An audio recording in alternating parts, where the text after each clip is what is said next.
Good morning, everybody. I should have my hat on. Probably muted. Oh, there we go. Oh yeah, you could wear your new hat. Awesome. Well, I've got the new hat. All right, good to see you guys. Hey, Drew. Hey, Sarah. What up, coaching fam? I think that just because of the conversation today, the other coaches won't be on. Yeah, as we... And Kylie's on vacation. Kylie's on vacation. Love that. I definitely support that. She's been working so hard. We're really working on making sure we celebrate when people take time off. Yeah. Because our culture doesn't always celebrate that. It does not. So we do. Which is why it's, we've had many challenges because we're unable to take time off. And yeah, we're working to reverse course. I'm looking forward personally to the long weekend. Yeah. Taking a little extra time off. Going camping. Yeah, Monday's a holiday. Heck yeah. All right.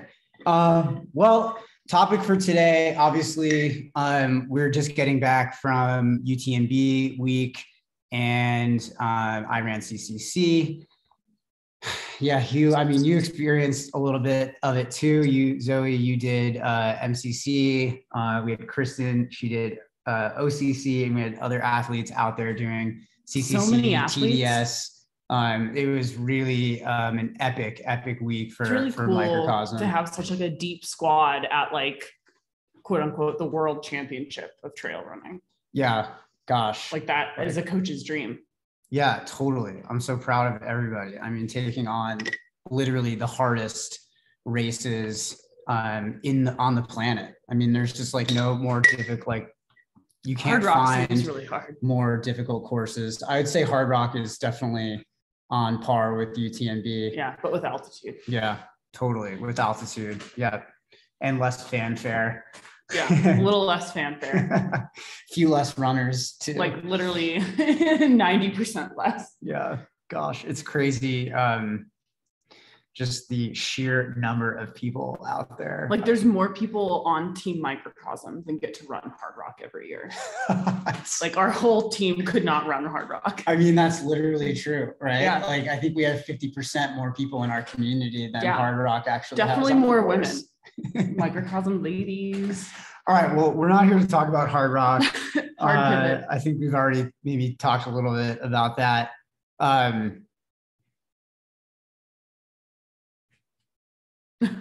Oh wow, I didn't know that we got a shout out on our hats. That's from Corinne. I'll take it. I'll take any shout outs from Corinne I can get. Yeah, purple.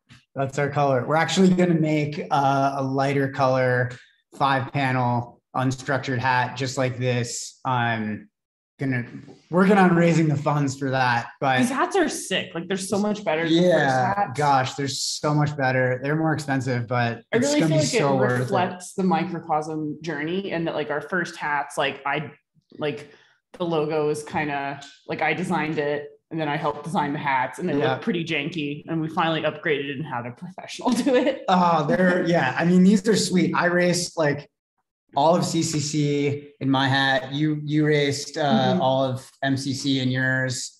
I'm psyched. I do know that for those of us who run a little hot in summer, having a darker colored hat might not be optimal. So soon I will be, and these things take like 4 months to make.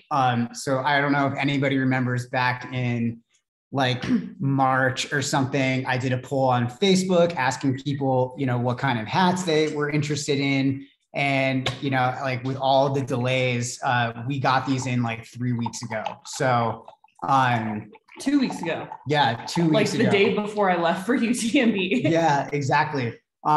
But want to do a light colored one for summer as well. Summer 2023. Yeah, if I put the orders in now, they'll be ready for this coming summer. All right. Well, I'm psyched that we got a shout out from Corinne about our Moody's meetup. We had a great meetup in Chamonix. I can't remember how many athletes were there, but we got a team picture. You guys can check it out. in this week's Rad Weekend Update newsletter. There's a coffee shop in Chamonix called Moody's, which is like where all the Americans go. And like, it's tiny. It's like the size of like honestly, I think it's smaller than TJ and I's bathroom. And it's just so great to see your whole team crowded into like the world's smallest, but also most important espresso shop. Oh yeah. Well, yeah, let's get into it a little bit. This call, we're going to just kind of recap my race. I hope that, I don't love talking about myself, but I hope that maybe in me kind of working through that, we can, just get some takeaways going for you guys. I know a lot of athletes have just big race dreams, whatever they are, whether it's like a UTMB race or something else.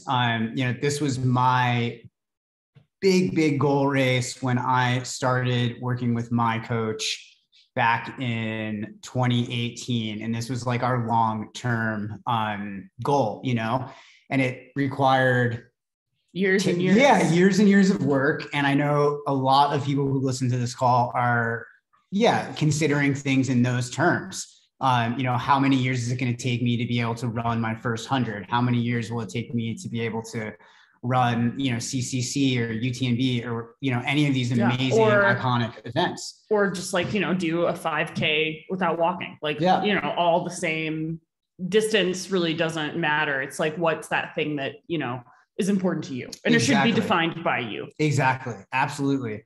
And so hopefully there's some takeaways from this conversation that might help you guys avoid some pitfalls in that process and just have a really great experience. I also want to shout out my athlete, Paul, on the call. He was at CCC. He had an awesome race, super strong effort, and also just like a really cool effort to build on too. Yeah, totally. Yeah. Great job, Paul. And good to see you on the call. Yeah, it was cool. He like came right back into his log with the swag of like, here's what went right. Here's what I'm going to do next time. And I'm like, yes, we're thinking about next time. Like, that's what a coach loves to see. Like, the courage to go out and have, like, I don't think it was necessarily a perfect effort. It was a really great effort, but like already being excited to keep improving is so great. And like TJ finished in that same space too. I mean, we can get into this later, but I've spent like all of the downtime that I've had this week figuring out, what are the steps that I need to do to get back to racing in Chamonix next year. Yeah. I think for me, so like typically in the partnership, I've been the one doing longer races, which means that TJ has so graciously spent a lot of his time crewing at all hours of the day and night. And it was really cool and exciting to get to reciprocate that for my, partner and favorite running buddy. And something that was kind of funny about this experience is like, we had rented an Airbnb that was like a town over from Chamonix, and TJ finished after the buses stopped running at night. So even after running CCC for like 16 hours, we then had to walk 2 miles to our Airbnb. 2.5 miles. 2.5 definitely, miles. Drew Connor, I Strava that segment. Just for you, it's Drew. On there, dude. Check it out. He's like holding a beer, eating a burger, walking down the highway in France. I think that you get extra Strava points for the eating / drinking on the way to it was pretty epic. Your place. Yeah, it was at like 2 a.m. It was a long night. It literally was. I was awake until about 4 a.m. It took a while to come down. Just like, come down from the whole experience. Well, let's back it up a little bit. Just talk a little bit. Spoiler alert, he did finish. I did get my recovery meal in. So when people say like, oh, it was hard for me to eat after my long run, I'm going to be like, yo, TJ walked 2 miles with a beer and a burger after running for 16 hours. I don't want to hear it. Yeah. If I can do it, you guys can too. Trust me. All right, let's back up a little bit. I think just talk a little bit about the training, maybe even talk about like the approach, going all the way back to 2018 when this was like this was kind of like my dream race. Right. And so back then, could I have finished a race like this? Possibly. But I think that, in talking a lot about it with my coach, And mostly not even talking about like CCC specifically, but talking about, what are the steps that we need to put in place? What are the kind of intermediary goals we need to, prioritize now to become a better runner, to then be able to like really run a race like this well, or to the best of, my ability.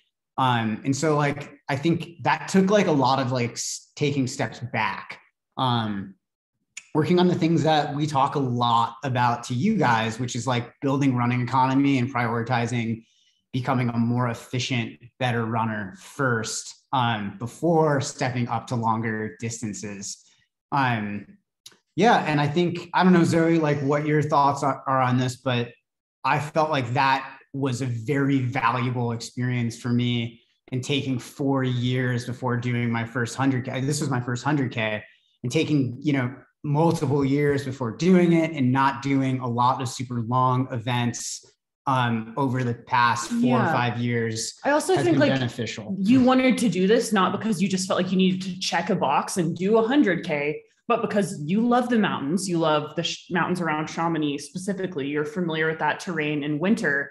And to me, from the outside, it seemed like this goal came from a true place of like love and curiosity, and not because you just needed to like go longer because that's like the next step. Like you did it because you wanted to do this specific race, because you love that terrain, you like this goal, and it just happened to be 100K, but it didn't come from a place of like having to prove that you could do it, or like having to go longer and constantly one up yourself and constantly feel like you're progressing too. Yeah, totally. And I think I've spent a lot of time on the plateau, and I've, I think that the better you get, the more work you have to do to provoke adaptation. And so the longer those plateaus feel, and that's really normal. But definitely, I think like the goal itself was very reflective of like my values and my interests in that respect.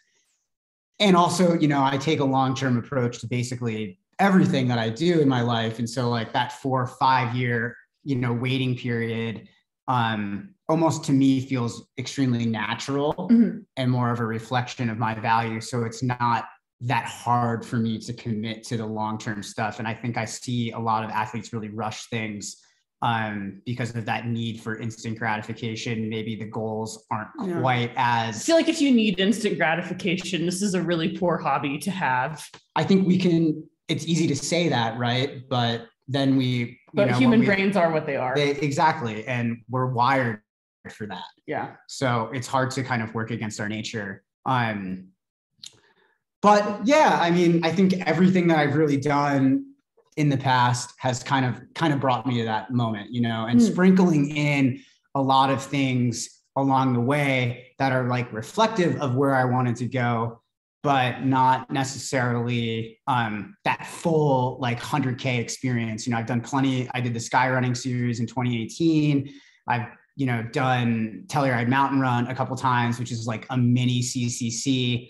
I've done some other longer events, and that, I think all of that cumulative experience really kind of set me up for like the training that I had going into this event, which I felt like was just probably the best blocker training I've ever had. Yeah, I'm curious, like zooming out, I feel like you learned a lot about trying to find balance in the course of training for this really big event. I'm wondering if you could talk a little bit about that, what balance looks like for you and how that affected kind of like what you brought into race day. Yeah, I think that's an interesting question. I would say I've learned that balance is probably extremely elusive, in that striving for some kind of balance is a worthy objective, a worthy goal. But in doing so, knowing that that's always going to be an imperfect pursuit, like you're never going to really be balanced. You're never really going to be 100% like just riding that like perfect wave between, training and work and the rest of your life. I think that's a big awakening thing for me, because I'm super into like doing everything the middle way, and like I like the highs, but I don't want them to dictate my decisions. I like the lows. I don't want a low emotional state to influence my actions and my decisions. I prefer to be responsive all the time. And so like that middle approach is something that is very reflective of my value system and just the way that my brain works. But I had to I've gotten really honest with myself about that. Like there's a lot more mini highs and lows in that process, and just accepting that, I think, and your limitations and your time limitations as a person, it just helps you to get more out of the training. And then you get less stressed when, like little wrenches kind of get thrown in your way out there. And I think that's really important because we talk a ton about balance in the training approach and balancing like different aspects of work and life and how, holistic all of our training is, and that like good training should be holistic. But like the truth is like we're never going to have a perfect balance. The fact that we prioritize one thing over another gives that thing its inherent value and all of that. And so, this was a huge learning opportunity for me in that respect. I think I really struggled as the build progressed. And this was for me like a pretty short build. It was really different from the past builds where I would, really work specifically for maybe 8 to 10 weeks, mixing in like all of that specific terrain, doing efforts that were like really specific to the race. The way that the way that this summer lined up for me, I think I didn't like the opportunity to train specifically was like in this like 4 or 5 week block before CCC. And so the volume like level was pretty high. Mm-hmm. Okay, go. Yeah, I just think like it's interesting. Like as you progress as an athlete, it's not,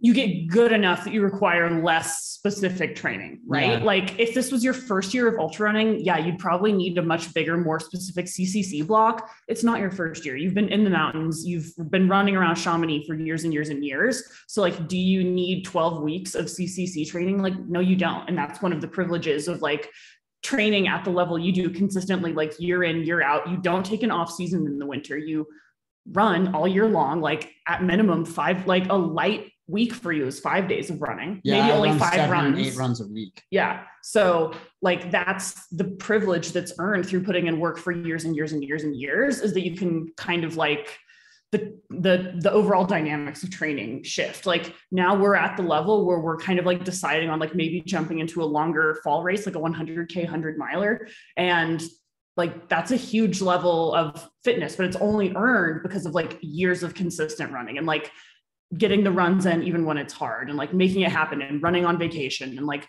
running, the morning after weddings, and like, really just like making it happen on a macro scale. I want to pause. If I had that function to pause and rewind that whole thing and play that over again for you guys, because that's so important, especially for athletes who are only in their first couple years of training, the privilege, the freedom and flexibility that you get later on, because that cumulative workload over so many months and years, and one run at a time over all of that time really, really adds up. And so like, that was something for me that I didn't really realize that's like what was happening in the moment until like a couple of weeks in, and I was adapting very quickly to running really steep terrain and it was happening quite quickly. And I was like, oh wow, function of where we live, we can't do 12 weeks of mountain running because like our mountains aren't even really open, like fully open for 12 weeks. Right. So, and that is what it is. I think that's really cool. Like, it's cool to not have to, like you were still able to like just be a little more flexible and have some do long runs with me that were like a little less focused, a little more fun, or like run with Bowie. Mm-hmm. And if you guys have any questions, please feel free to use the chat box. I don't know if anything comes to mind for you guys while you hear all this. But I think you raised some really great points, and Zoe, and I think that, having that kind of like that outside in perspective where it's like, well, you got to see kind of like what my weeks looked like, for those 4 to 6 weeks or whatever, doing 15 to 17 hour training weeks, that's fairly legit. That's definitely like the highest volume that I've done. consecutively. And I would say, it definitely took a toll by the end. There was quite a lot of work stress creeping in on the latter end of that build right before I went to Chamonix, kind of culminating. And I reduced my training volume significantly the week before I left for Chamonix in response to that. And I would say, something that I really learned and that I'm trying to reiterate to some of my athletes right now who are like kind of like peaking in their training right before their big hundreds, is like do your best to limit the mental stresses that you have going on. Like, you only get one chance a year to go after your big goal. And if you tack on a ton of extra stuff to that, you'll regret it on race day. So you need to do what you can to limit those stresses. Yeah. I feel typically when I have a lot of stress before races, it's not because I have failed to limit it. It's because life happens. And I can't always I wish I could go to work and say like, hey, I'm running Western States. Would be great if you guys could just take some, but like, that's not the reality of like being in a job where I'm not in charge. 100%. Yeah, but I am in charge. I run this business. Right. I'm the owner of it. I'm the voice of everyone on the call who doesn't run their own business. But there, and I get to make that choice. And I think that for me, I often don't make the right choice. And that's a privilege that I have that I don't take advantage of. And as somebody who has been a professional athlete for 12 years, that sometimes is tough to reconcile, when you have only a finite amount of time to put into your athletic life. Like, our bodies only hold up for so long, we only get faster for so long. I personally sometimes get very regretful about, those decisions. Like, I have my whole life to build a business and work and support other people. And certainly I think that for 4 to 6 weeks out of the year, I can, make that a secondary priority while I go after my dream race. And personally, I wish that I had set better boundaries, worked less days. And this is absolutely something that I'm going to change in the future. Like, everybody has things that they can control. Whether it's like, well, I'm going to let some chores go for a few weeks, or like, I'm going to, whatever you can do. I'm still in that phase. It's going to look different for everybody. Like, I'm coaching 6 days a week. I simply don't have to do that. Yeah. That's a choice that I make largely out of insecurity. And so, I can make better choices. And I really am striving to, because I feel like the mental component to all of this, especially when it comes down to doing races that are so hard, CCC, 62 miles, 20,000 feet of climbing, technical. I was blown away. When I finally got to Chamonix, I was blown away by how steep some of those climbs were and how technical. And I did not regret some of my runs in the backcountry going into this that I thought were probably too technical and probably too slow of training. I was like, wow, when I finally got out there on the course, and this is just one of the most fun parts of the entire build. And I had a lot of fun preparing for this race, which, we've talked about a million times. It's like, choose the races that help you live the kind of life that you want to live. And for the most part, like, I got to train in the places that I wanted to train. I got to do the kinds of runs that I wanted to do. And it really helped to, perpetuate my stoke and enthusiasm for the sport.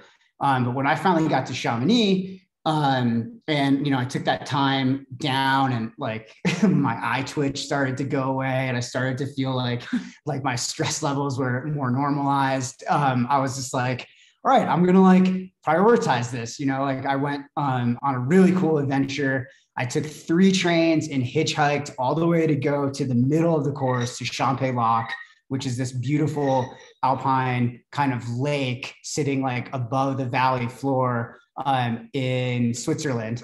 And I went up there, and it like took like half the day just to get there from Chamonix, and I didn't know where I was going. And like I got there, and it was like epic, and these climbers like gave me a ride up there. And I got to run a long section of the course all the way from Champay-Lac to Vallorcine, which was just like amazing. But it's like these consecutive 2,500 foot climbs. And it opened my eyes to what the race was actually going to be like. And I recognized like huge privilege to be able to go to Chamonix 2 weeks early and see the course. But, you know, at an elite level, those are the kind of things that you want to do. Most of the people I was running against were spending a month in Chamonix. They're spending considerably more time on the course, really doing their homework. And that's kind of what it takes to like try to compete at the highest level there. And I remember like that just, oh, wow, this is so runnable here. And just really enjoying that first section out of Champlain Lock and being like, wow, this course has a lot of running.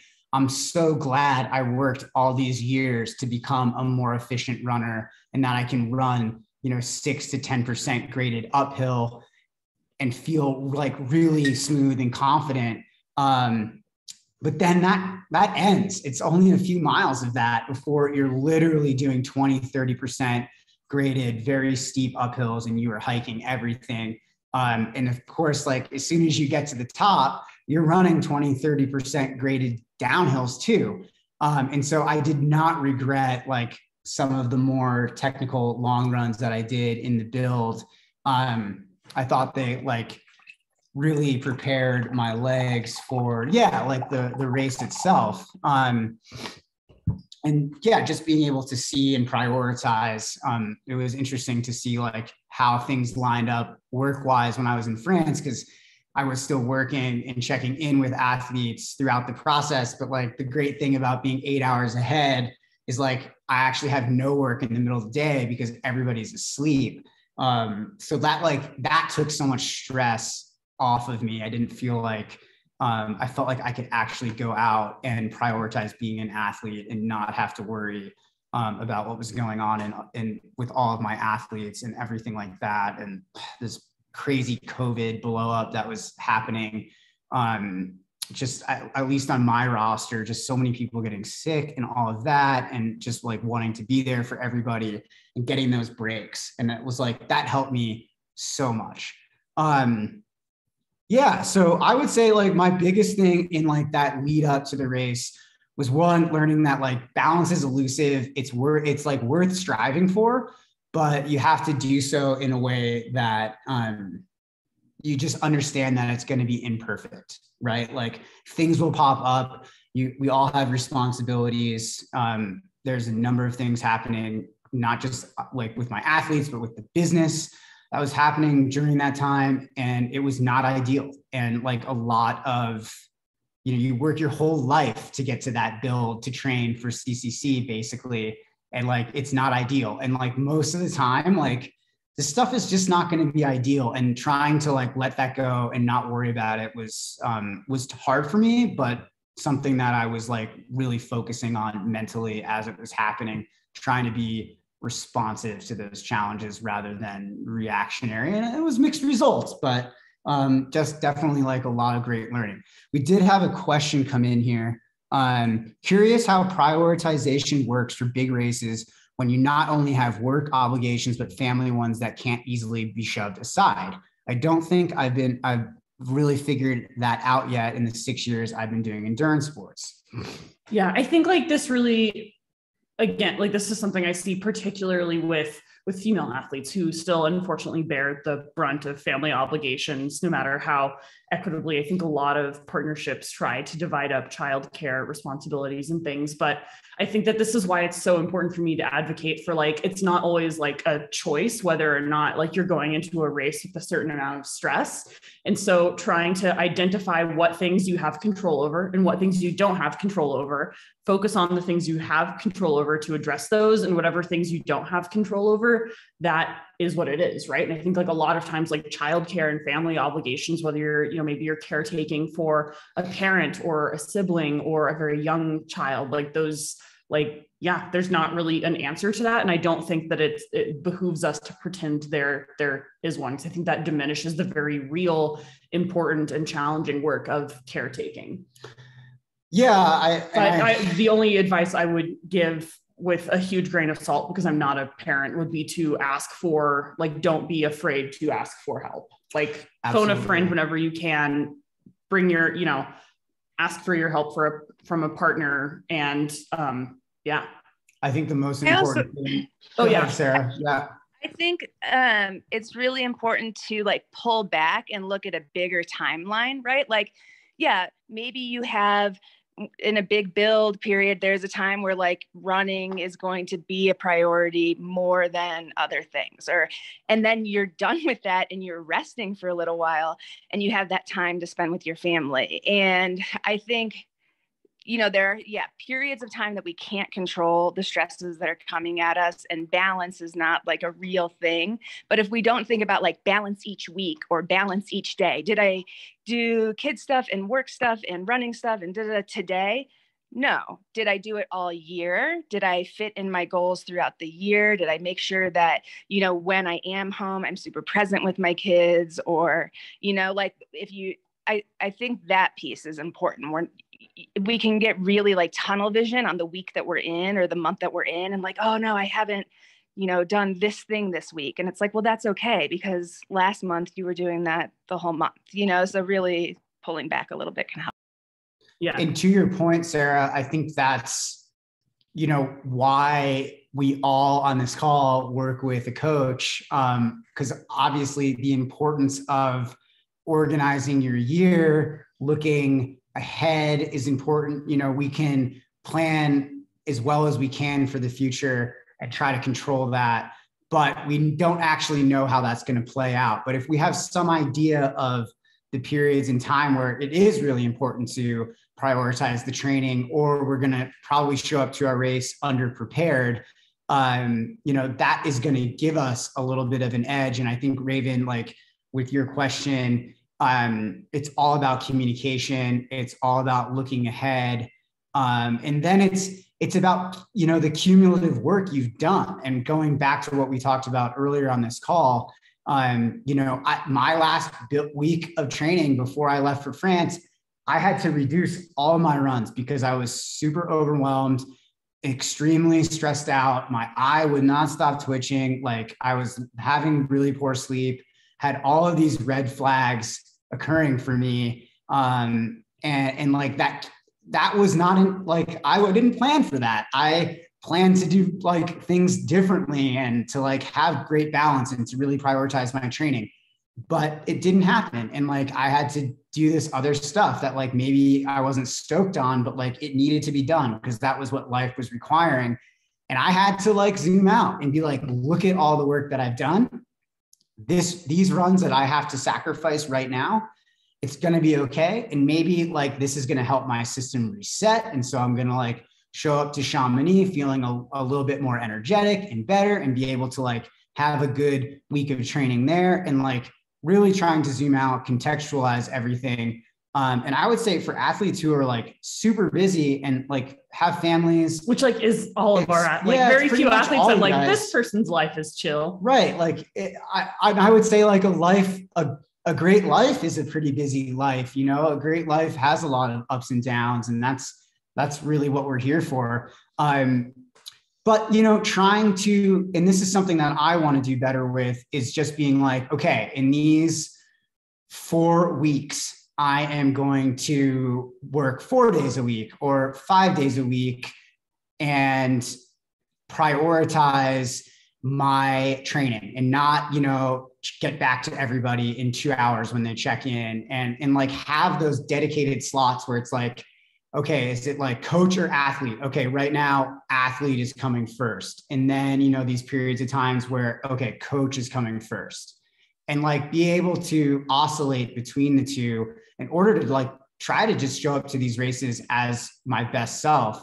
And honestly, like that's the way that I want to do things. Whether it's easy to execute that or not based on what's happening in the present moment, we don't really know. We don't know what's going to happen, but we can try our best to plan for those things. And then we rely on all of the work we've done before that to like help us make up the difference. And I hope that makes sense to you guys. Yeah. I'm curious about if you could just walk us through race day. We only have like 20 or so minutes left on the call. We should talk about the race. Can you just like set us up? Like what, I think you told me that like from the gun, you didn't feel good. Yeah, I mean, the whole week was chaotic. There's so much going on. The buses are crowded, walking everywhere. I felt like I probably put too much time, like just walking around on my feet during that week, getting from one place to another. I think the wonderful thing about living at altitude is when you sleep in Chamonix, even if you're jet lagged, the few hours you get feel rather restful because you're sleeping lower.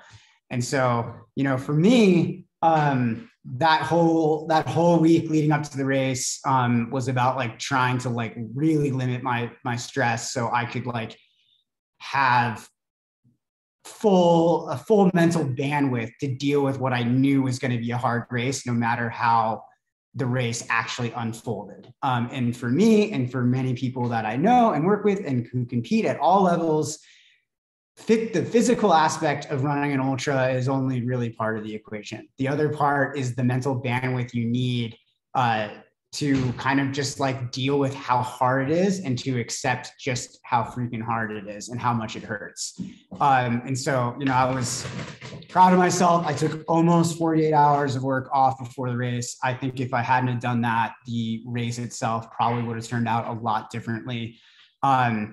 But there's so much hype happening in Chamonix. I wonder if that maybe contributed on a certain level to like how I felt going into the race. But logistically, and we talked about this on a previous call, but it was crazy just trying to get to the start line of the race. Our bus left late. We got there late. I had 10 minutes to make it to the start line. And so like already like we're sitting in traffic in the tunnel going through Mont Blanc. I'm like, we're going to be late. Like I might not make the start. It was honestly a shit show. Being stuck in the Mont Blanc tunnel and the bus we're on, they're just like blasting disco music. It was really hard. Like knowing like, and especially like at CCC, there's a specific time for elites to start. They start before the rest of the race technically. And just like looking at our watches, we're like, oh shoot, like TJ may not make the elite start. And they drop you off outside of solid town. Walk away. Yeah. Solid walk, 10 minutes at least. We've talked about this on a previous call. What are your pre-race rituals? Like I was unable to Those were out the window, I was man. unable we were to like, do a warm up. Oh yeah. We were like, I basically arrived at the start line and as soon as he found the elite corral, I was like, all right, see ya, Champ-Élard. They give you no direction. There are a billion people. You can't get through. Finally, I made it in there and I was just trying to like regulate my breathing and things like that. But I had felt off that morning. I was really tired and almost already nauseous before the race even began. And it wasn't even a pre-race nerves kind of nauseousness. It was something else. And unfortunately, like when the gun went off, everyone sprints and runs really hard. And I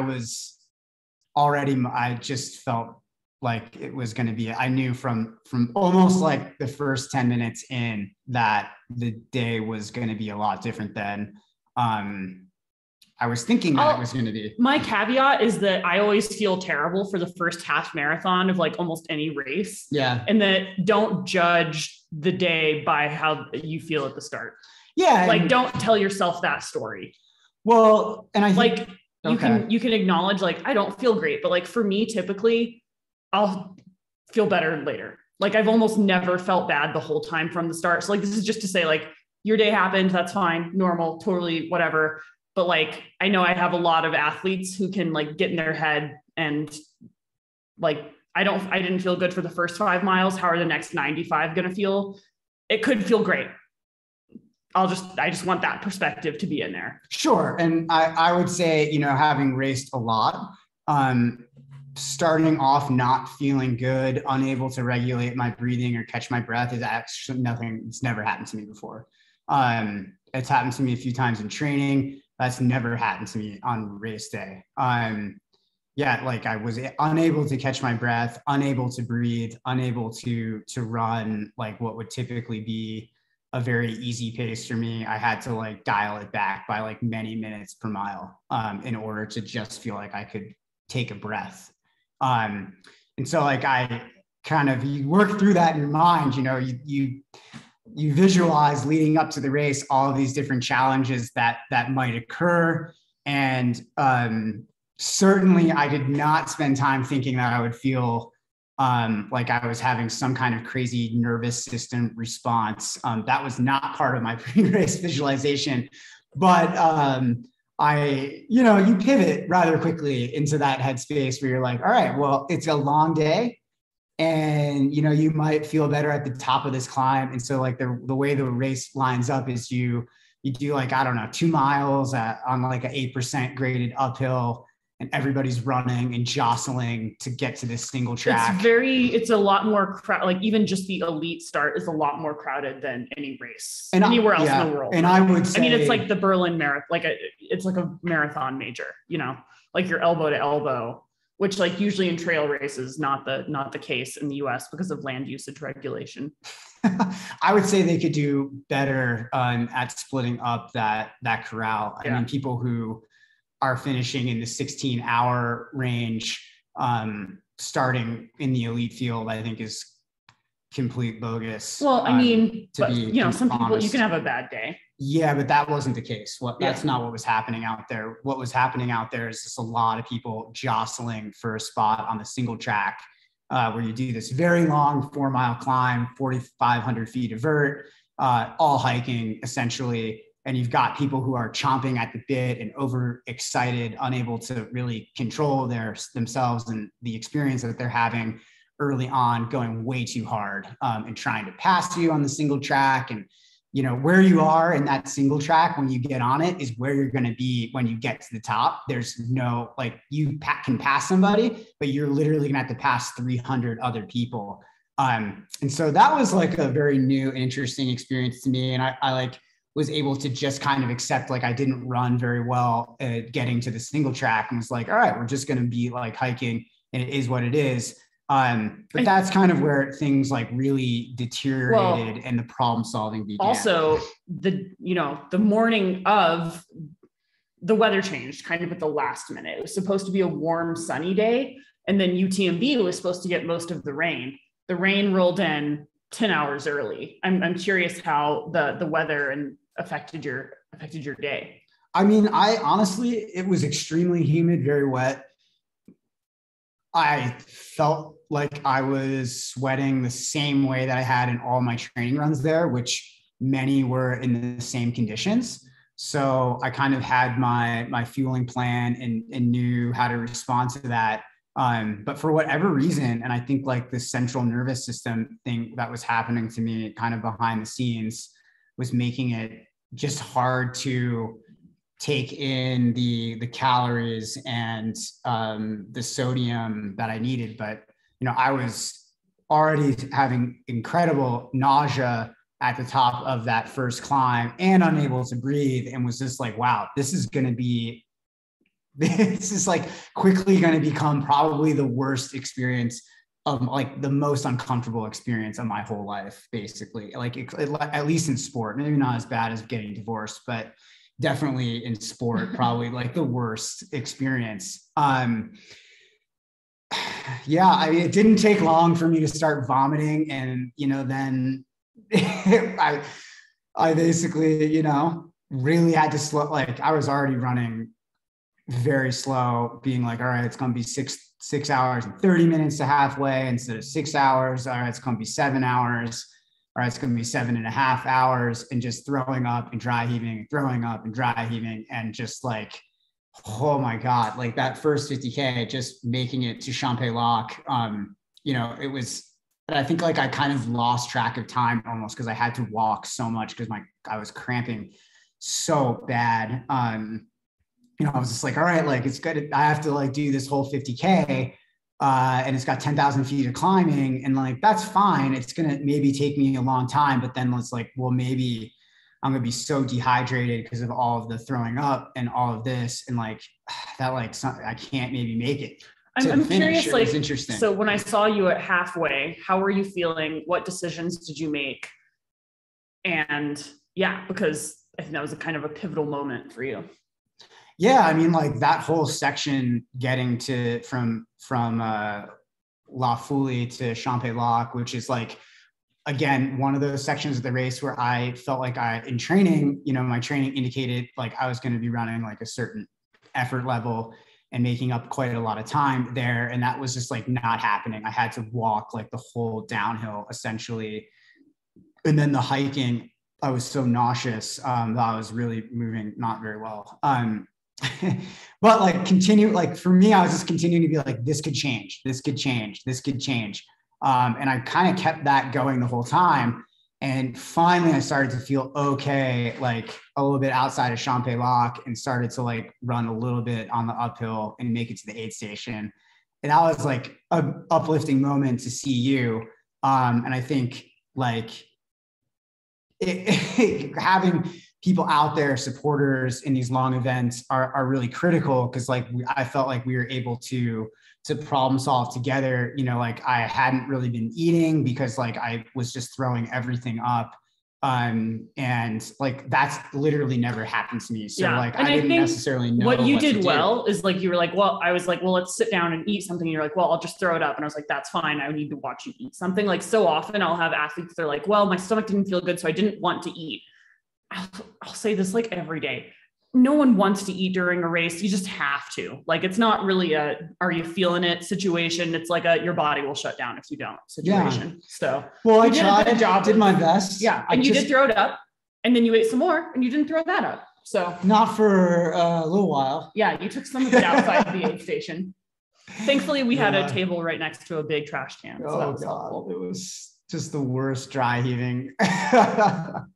I think the most pivotal kind of moment was like, one, I like always knew in the back of my mind, like the thing that I wanted most was to finish the race. I personally strongly disagree about how I've seen other athletes embrace setbacks during their races by DNFing when they're not having the perfect day, when they're not having the day. Yeah, I mean, like I think it's especially tough because like you started in the elite field and you didn't finish in the elite field, like to be frank, and it takes a lot of courage to allow yourself to have an imperfect day, right? I think like a lot of elites, like at one point, like actually just to be super candid, at 50 at halfway, you were like, should I pull the plug and try to find another race later this fall? And I was like, no, we're not going to do that. We didn't fly all the way to France for you to jump into another race later. Like, we're here, you're healthy, like you're. And again, like I was able to, yeah. I mean, were you having a good day? No. Were you doing something that put your long-term health in jeopardy? Absolutely not. Like, let's be frank about that. There was the question of rhabdo, but I think later on, you were maybe dehydrated, but I didn't see rhabdo as being. I was nervous about it. Like I was kind of going through those things. Like, what am I going to end up in the hospital if I keep pushing through this level of dehydration? Like, what is this going to look like on the other side of it? Is it smarter to not? And like, I really want to respect like the fact that these races are really hard. And it's like, just because you're not having, I would say, beyond a bad day, like well beyond, I've never experienced like throwing up during a race, not being able to eat. I don't know, in dozens and dozens of races that I've done, I've never had these problems, and honestly didn't think that I would. And so I was scared that I was going to mess myself up and not, be able to run for months. The body is pretty good at sending, we need to shut it down signals, Yeah. Well, I definitely had some of those later on in the race, but I think that the biggest thing for me, the most pivotal moment, when I recall saying to you, Zoe, was like, it sucks that I can't run this race like the way that I wanted to, and I have to just fully admit how much this is going to suck to finish, and how long it's going to take, and how uncomfortable for so long it's going to be. And, then I just took my food and in my water, and, I walked out of the aid station, and like my feet hurt, like, I stiffened up really bad in there. But I started running and just dealt with the discomfort, and like, ran pretty solid that whole climb, that gradual climb, and a nice descent, and was just so grateful. Like I was only mildly cramping. And then that next climb up was really tough. The thing that I never anticipated, because it's like contrary to what we would think would happen, is like I had the worst moments on the steep uphills. That's when I felt the most nauseous. That's when I had the most dry heaving on the climbs. And it was like on the downhills, I could feel okay, which is a little bit contrary to what we think would happen, because on downhills, your stomach jostles more. And so that usually creates more nausea. And so like, I was like, God, all this is like the opposite of like how I planned the challenges to be. That's so crazy. But I did run like a pretty good descent to Triant, and felt like pretty good there, and was able to get like, I don't know, probably like 90 calories, 100 calories in over that like 2-hour period, which was obviously that's not ideal, but like that's basically where I was at. Like I was unable to fuel the whole endeavor essentially. And so like I was riding, like Paul mentioned up there, like there's a lot of highs and lows out there. I was really riding like some strange highs and lows during the race. I tried pushing the climb after that, and I was on all fours, just dry heaving, throwing up. People were passing me. Some people were asking if I was okay. Not everybody was focusing on just getting through the miles. But I had to walk the entire descent to Valorsine, which is a really technical descent. So like but there is some runnable stuff. So like you want to make up time, and you're out there for a long time, but like I will also say between Champex-Lac and Valorsine, you passed about 90 people. Well, I did really well on that one uphill. I had like a resurgence of energy. And this is just kind of one of those things, I was telling myself like, hey, you never know. You might be able to turn this around. You might stop throwing up. Like you might figure this out. Like I just trying to stick to the plan as best I could and just keep putting one foot in front of the other. And so I would have these moments where I would like feel good, and I'd be like, wow, I actually PR'd that section. And then 10 minutes later would be on all fours throwing up, and be like, geez, wow, this is really something happening right now. But yeah, walking down from the top of the col going into Valorsine was difficult. I couldn't feel my hands or my face. They were super numb. I think because I had such a bad electrolyte imbalance, and that was really scary. Like my nervous system function was becoming impaired, and it was also dark, and I had my headlamp out. And so, you're kind of like, and anybody who's running at night knows, like you're kind of stuck in this like world of just what you can see with your headlamp. And gosh, that was probably the most trying moment of the entire race. I definitely thought that it was possible that I would have to have search and rescue come and get me, because I could not run at all because the cramping was so bad, and I could not feel my hands or my face. I was like, this is like textbook, like dehydration. You need an IV. Like you need to not be 5 miles away on the side of a mountain right now. Like this is so dangerous. Like what have you done? Just having some like really tough thoughts there that I had to put aside. It's also really important to say that like, we're not here to like glorify pushing through stuff you should never push through. I was there at aid stations assessing him to the best of my ability. I have experience working in search and rescue. I have a woofer. Did he look great? No. Did he look safe? Absolutely. And I think that like, I know this because I also have a brain and I run ultras. It catastrophizes. And like, that was definitely an element of what I was seeing from the outside. Interesting. Yeah. I mean, for me, I felt like I was being very pragmatic and also really realistic about the situation. It's interesting to see. From my outside perspective, it looked like this is a man having a bad day, not this is a man who's going to need a helicopter evac. So that's my 10 cents on that. I'm just curious what you would envision going through your mind if you couldn't feel your hands and face on the side of the mountain. Yeah, I would think I was dehydrated, but I think again, there's a long way between dehydration and rhabdo. I don't know. I've seen so much as a coach. It's hard to not. Yeah, but we haven't seen that many athletes get rhabdo. I have. Not that many. Yeah, I've seen maybe 5 or 6. Yeah, out of that's a good amount. I'm not sure. I mean, but like, given how many people we have doing ultra, I'm just saying, like, I wouldn't have let you continue if I was seeing that, like, you were still like cognitively, like you weren't cognitively impaired. That's a big thing we're looking for. Yeah, for sure. And I definitely, I don't know. It was really hard, obviously. I just wanted to be clear that I wasn't pushing him. He wasn't pushing through something that we felt was unsafe. Yeah. He was having a bad day, not a medical emergency. And like, we would never encourage an athlete to push through a medical emergency. No, absolutely not. And we would never glorify it. We wouldn't turn it into a whole thing. Anyways, let's move forward.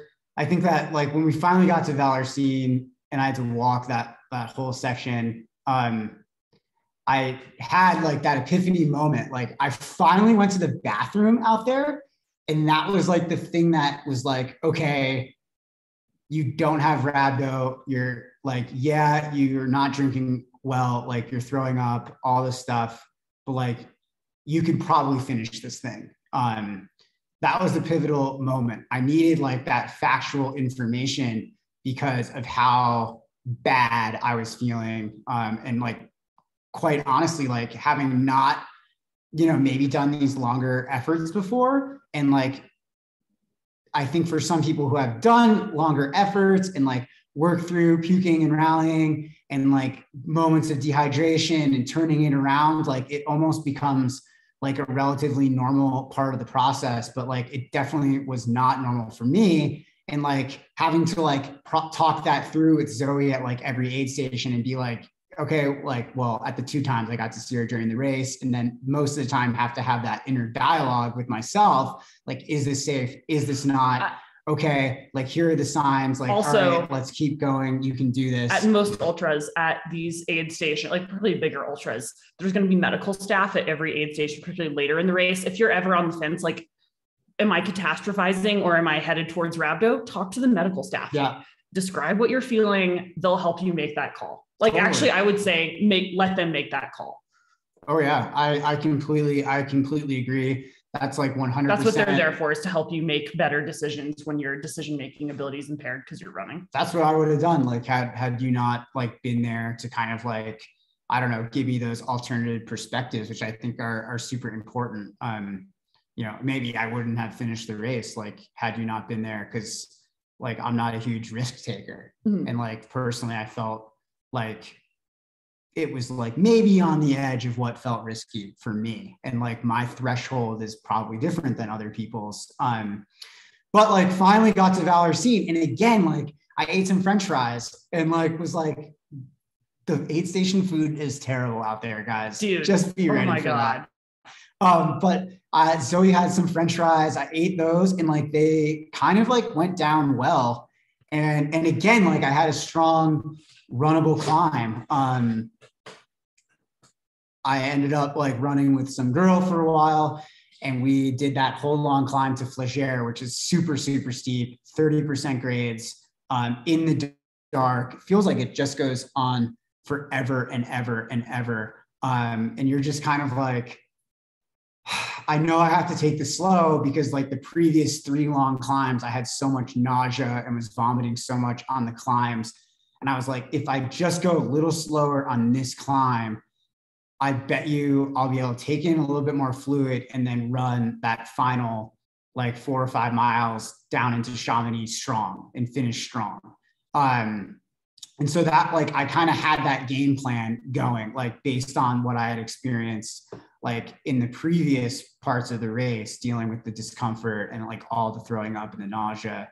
And it worked. Like I was really slow on that climb. I was probably like 2 hours, and in training, I probably did it in like an hour and 15 or something. Like it was so slow compared to, the previous time I'd done that climb. And that was hard, like working through that and just knowing like, all right, it's going to take me like 3.5 hours or whatever to do like the last 12 miles of the race, and just being like, God, this is crazy how long it's taking. But getting through that and like actually that game plan, that like in the moment game plan worked. And I was able to get like a flask of electrolytes down over the course of like that 2 hours or something like that. And I actually ran really well down into Chamonix. And that was super fun. It like for me, after having such a hard past day, 30 people on the last segment. Like it was so nice to like finish strong, running 7-minute, 30-second pace through town, like at no effort, almost feeling like my old self again. Like what the hell happened kind of was going through my mind, but you got one also good kick. Like finally I'm getting there. Yeah. And it was late. I couldn't believe that it was 1 a.m. when I finished. I planned to finish at 9 o'clock with a conservative finish. So it was like, having to work through that, I think maybe was one of the hardest parts for me, for my ego out there. So tough to, feel like you put down your splits for a very conservative race and then you're wildly wrong about it. That even now talking about it, it's really hard to accept that the performance outcome of the race was what it was, but it was, instead of a good day, it was a brave day. Yeah. I felt like that, I felt like really like monumental that I had like worked through something so uncomfortable. That was literally uncomfortable for basically the whole race. Yeah. Well, we're over time. Any final thoughts on CCC? Lessons learned, advice for the rest of us? I don't know. Gosh, I mean, I think that most of my like really great advice comes from like the lead up of the race, not worrying about like the balance as much, trying to control what you can control, being cognizant of like those big points during your race season where you need to prioritize like doing that work, and that's okay. And like you can put everything else as much as is within your power and the privilege of your life circumstances, just putting those things to the side. And that's definitely something that I am going to change, because like, I think that if I, hadn't taken a few days off of work before this race, if I hadn't, kind of come to those epiphany kind of like moments in the training process revolving like work and training balance and life balance, I think there is no chance I would have had the mental capacity to finish that race. I think I would have just simply DNF'd, because I just wouldn't have been able to deal with feeling like such shit and having to like basically dig so deep for so long. And so, for all of you guys, I would say like control what you can before your biggest races of the season. Like, don't be afraid to like use a couple vacation days before the race, if that's an option for you, to like give yourself that mental break, because this stuff is like, in the end, whether you're running at the front of the field or, in the mid pack, it's when it comes down to it, when you're at mile 40 in the dark, like it's not physical anymore. It's all mental. It's all believing that you can get to that finish line. And not doing so that's going to cause, bodily harm or anything like that. And I think that we made really good decisions, just talking it through out there, Zoe, but also knowing like when you think you've given it all you've got, having that alternative perspective, from somebody who's like kind of gone through the ringer in some races like Zoe has, I think was really helpful for me. It helped to, just like recalibrate maybe like how much deeper I could go. And that's kind of like left me with this like feeling where it's like, wow, like I can go this deep. I didn't know that.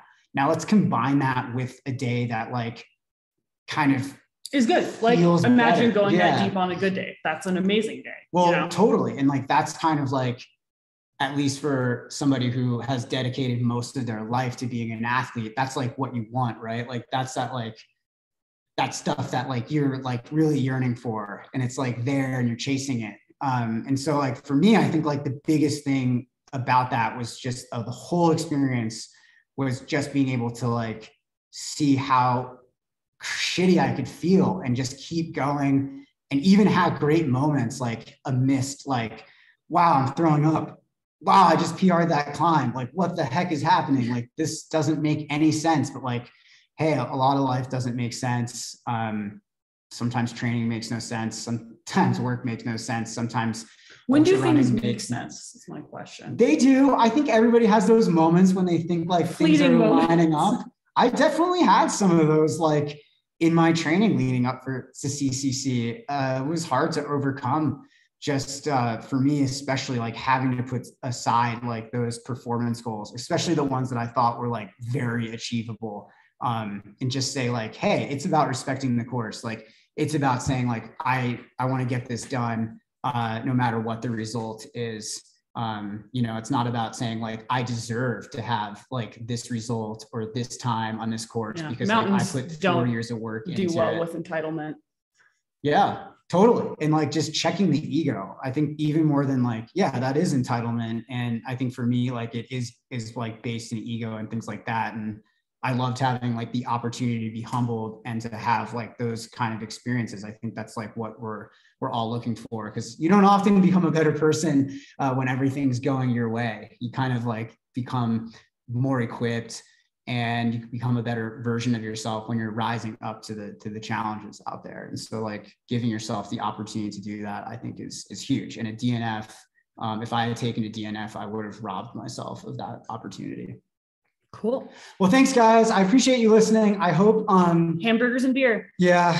Well, we're doing that tonight. So we are doing that tonight. That's awesome. I hope you guys found some good takeaways. I hope you guys, I don't know, maybe are inspired to go for your big race, but put it on a realistic timeline. And just to know, like you can feel awful. But with the help of a great crew like Zoe and Kristen was there. Thank you guys. I would not have been able to do it without them 100%. But just having, you know, your team out there supporting you, it makes all the difference. Certainly did for me. Yeah. All right. Well, enjoy the holiday weekend. We're going camping. Bye guys. We'll see you guys soon. Bye.